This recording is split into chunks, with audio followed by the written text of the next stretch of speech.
여러분 안녕하십니까? 2월 15일 토요일 아침 대구 MBC 뉴스투데이입니다. 주말이 눈을 대구와 경북 지역은 대체로 맑겠습니다.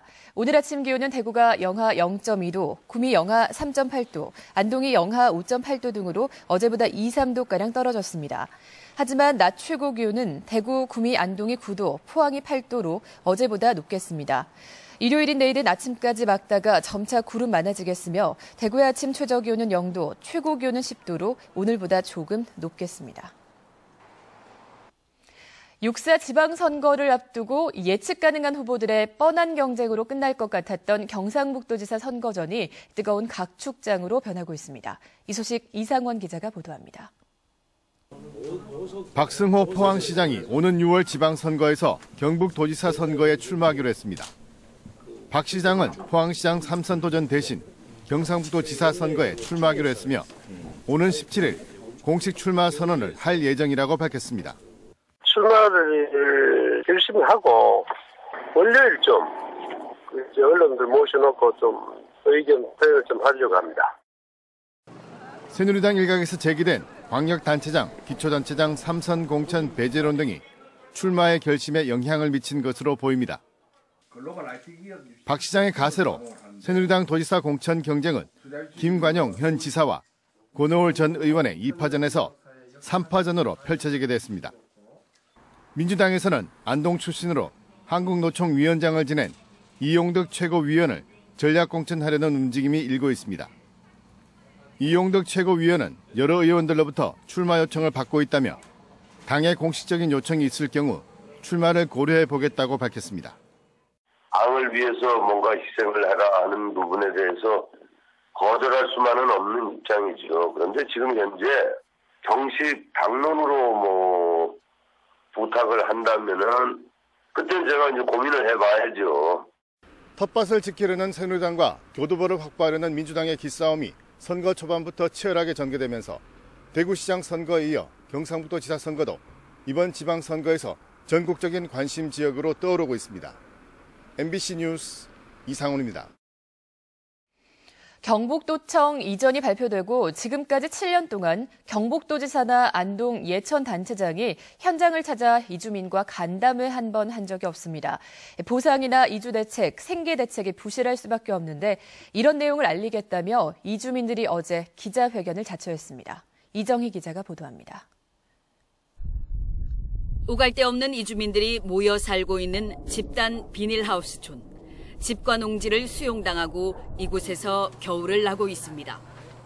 보상액이 몇 천만 원에 불과한 소액 보상 이주민들이 한둘씩 모여들기 시작해 지금은 30세대에 달합니다. 당초의 임시 주거단지 약속은 온데간데 없어졌습니다. 이주민들이 경북개발공사로 몰려들었습니다. 강압적인 업무 추진, 부실한 보상과 이주 생계 대책에 항의하기 위해서입니다.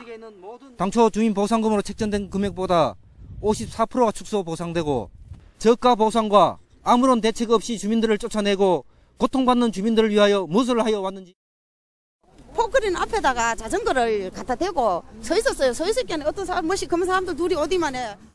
최근에는 이주자 택지 외에 추가로 주겠다던 생활대책용지 공급 대상자 752가구 중 270여 가구를 제외시켜버렸습니다. 나가라는 그 기한 내에 우리가 안 나갔기 때문에 이 신청을 그때 미래 지금. 주의할 의무사항은 아닙니다. 다만 이 공사를 원활하게 진행하기 위해서 협조한 불에 대해 가지고 공사에서 규정을 정해서 이주민들은 생활대책용지 누락자를 없애고 실질적인 이주 생계책을 마련하지 않는다면 김관용 지사를 비롯해 안동시장, 예천군수 낙선운동을 벌이겠다고 밝혔습니다. MBC 뉴스 이정희입니다. 혹시 IT 전당포라는 말 들어보셨습니까? 시내 중심가와 대학가 주변에 이 신종 전당포가 속속 들어서고 있다고 하는데 지갑이 얇아진 대학생과 젊은 세대의 세태를 반영하고 있습니다. 윤영균 기자가 취재했습니다. 안녕하세요. 네. 경산시 한 대학 주변 건물 안 사무실을 찾은 20대 초반의 대학생이 스마트폰을 하나 꺼내 직원에게 건넵니다. 분실 신고가 된 휴대전화인지 중고 시세는 얼마인지 꼼꼼하게 감정을 끝낸 직원이 대학생에게 5만 원을 줍니다. 스마트폰을 맡기고 5만 원을 빌린 겁니다. 이 전당포를 찾는 사람은 하루에 10명에서 15명 정도, 주로 20대와 30대입니다. 갑자기 뭐 분유값이 뭐 살아가 뭐 이런 것도 있고 뭐 아니면 뭐 갑자기 뭐 돈이 필요할 때가 있으니까 사람이 살다 보면. 이런 IT 전당포는 전국적으로 300여 곳, 대구 경북 지역에도 시내 중심가와 대학가 근처에 20곳가량 있는 것으로 추정됩니다. 알바하고 이래도 뭐 학자금 대출 조금씩 내고 이러면 용돈으로 많이 부족하거든요. 그래서 대출 금액은 전자제품 중고 시세의 60% 정도고 이자는 월 3% 수준. 시세 50만 원짜리 스마트폰의 경우 30만 원 정도까지 빌릴 수 있고 원금 관계 갚아야 할 한 달 이자는 9천 원 정도 되는 셈입니다. 월 초에 많이 몰리고요. 그리고 월 말에도 이제 카드 결제일이 다가오면은 그 전에 이제 사람들 많이 이용합니다. 가파른 등록금 인상 등으로 여윳돈은커녕 빚을 메우는 악순환이 이어지는 겁니다. 생활비도 부담해야 되고 학비도 부담해야 되고 이런 상황이 생기면 결국은 학자금 대출을 받게 되고 또 이게 연체가 되고 이런 상황이 생기면 결국 이런 부분이 눈덩이처럼 부러져서 빚이 늘어나지 않나. IT 전당포, 불경기와 취업난을 겪어야 하는 이 시대에 생겨난 새로운 풍속도입니다. MBC 뉴스 윤영균입니다. 새누리당 황우여 대표 최고위원이 오늘 오전 울진군 온정면 폭설 피해 현장을 방문합니다. 황 대표는 이번 폭설로 큰 피해가 발생한 시설하우스 농가를 찾아 피해 상황을 살피고 피해 주민들을 위로한 뒤 재설과 복구 작업을 지원하고 있는 군장병과 공무원 등을 격려할 예정입니다. 또 이번 방문에 안효대 새누리당 재해대책위원장과 전희재 제2사무부총장, 강석호 국회의원 등도 동행할 예정입니다. 권영진 대구시장 예비후보가 오늘 수성구 범어 내거리에서 선거 사무실 개소식을 갖습니다. 개소식에서 권 예비후보는 시민들을 상대로 대구시장 출마 배경과 공약, 시정 구상 등을 밝히며 지지를 호소할 예정입니다. 권 예비후보는 지난 4일 새누리당 대구시장 예비후보로 등록해 선거운동을 펼치고 있습니다. 지난해 4, 4분기 대구와 경북의 소비자 물가가 모두 올랐습니다. 동북지방통계청에 따르면 지난 4, 4분기 대구의 소비자 물가는 1.5% 올랐는데 전국에서 평균적으로 1.1% 오른 점을 감안할 때 평균을 웃돌았습니다. 특히 주택가격과 수도, 전기요금, 의류와 신발 가격 등이 많이 올라 물가 상승을 주도했습니다. 4, 4분기 경북의 소비자 물가는 1.1% 올라 전국 평균 상승률과 비슷했습니다.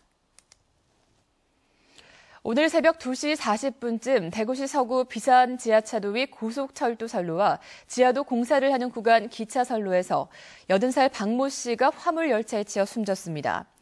경찰은 숨진 박 씨의 손목에 치매 환자 등록 팔찌가 있었다며 치매를 앓았다는 남편의 진술 등을 토대로 정확한 사고 경위를 조사할 예정입니다. 한편 열차 운행은 새벽 시간이어서 차질은 없었습니다.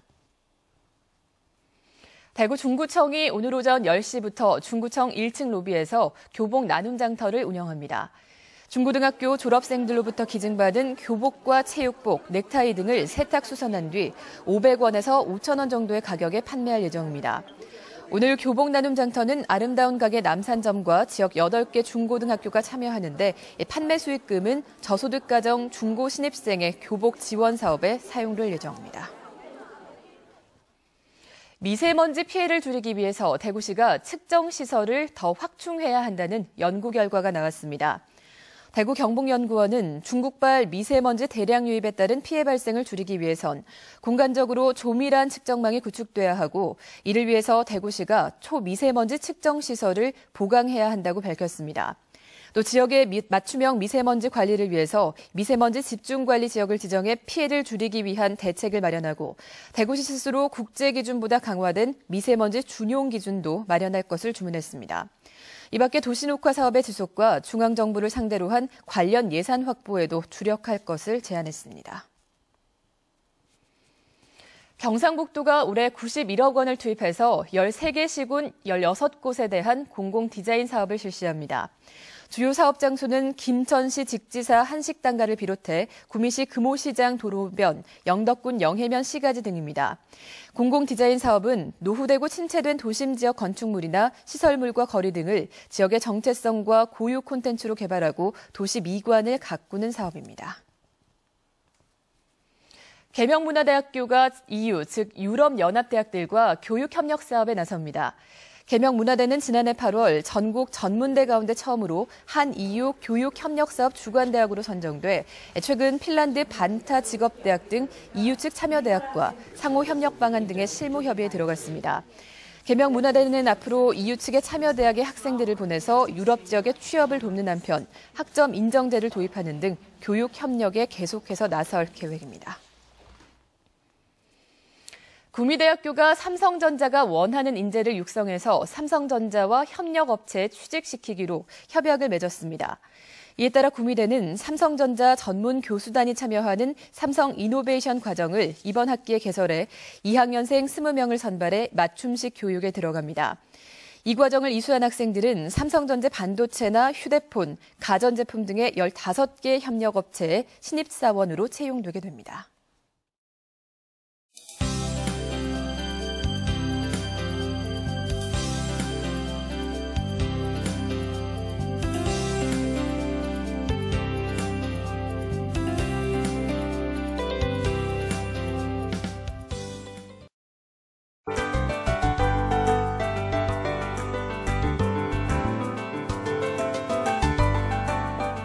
주말인 오늘은 모처럼 날씨가 맑아서 바깥 활동하기 좋겠습니다. 포근한 초봄 날씨가 이어지겠는데요.